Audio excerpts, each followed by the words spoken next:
अंदर हम लोग काफ, गाफ, लाम, मीम और हा की मिलावट को पढ़ेंगे। तो चलिए आज का जो हमारा वीडियो है उसको हम शुरू करते हैं।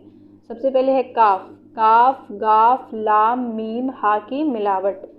काफ, काफ की 3 शक्ल, काफ, काफ, काफ। गाफ है, गाफ की भी 3 शक्ल है, गाफ, गाफ, गाफ। लाम, लाम की 1 शक्ल, लाम। मीम, मीम की 3 शक्ल, मीम, मीम, मीम। हा, हा की 2 शक्ल, हा, हा।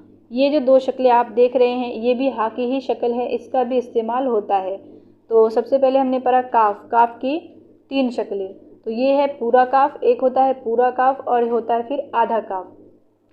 तो पूरा काफ कब लगता है? जब काफ कहाँ हो? किसी हर्फ के आखिर में हो, तब वहाँ पर पूरे काफ का इस्तेमाल होता है। लेकिन अगर काफ शुरू में आ रहा है तो उसे किसी हर्फ के साथ मिलाएंगे, तब वहाँ पर हम आधे काफ का इस्तेमाल करेंगे।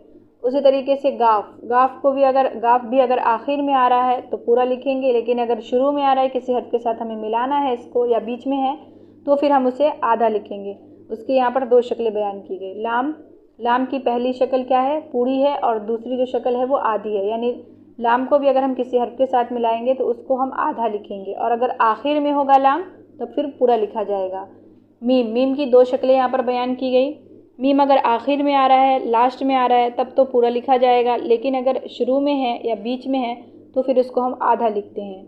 हा, हा की यहाँ पर 2 शक्लें बयान की गई, तो ये दोनों शक्लें भी शुरू में ही इस्तेमाल होती है। तो काफ, गाफ, लाम, मीम और हा, इनकी जो शक्लें थी वो मैंने अभी आपको पढ़ा दिया। अब इनकी शक्लों को हमें लिखना कैसे है उसकी मैं तरतीब आपको बताती हूँ कि हमें इसे लिखना कैसे है। सबसे पहले है काफ। क्या है? काफ। तो ये काफ की पहली शक्ल है, यानी पूरा हमने काफ लिखा है, पूरा काफ इस तरीके से।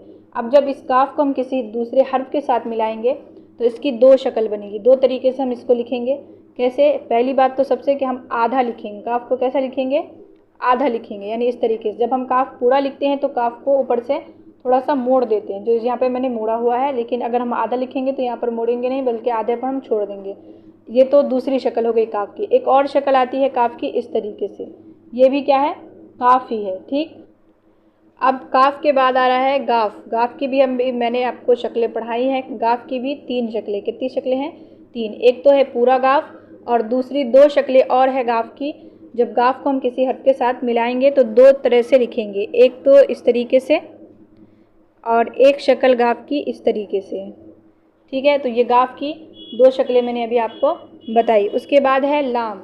गाफ के बाद है लाम। लाम की है 1 शक्ल। लाम की कितनी शक्लें हैं? 1 शक्ल है, वो भी आधी, यानी लाम को हम आधा लिखेंगे। लाम की 1 ही शक्ल है, वो इस तरीके से होगी, यानी आधा लिखेंगे। उसके बाद मैंने आपको बताया है मीम। मीम की भी मैंने शक्लें पढ़ी हैं अभी हमने। तो मीम की 3 शक्लें, एक तो पूरा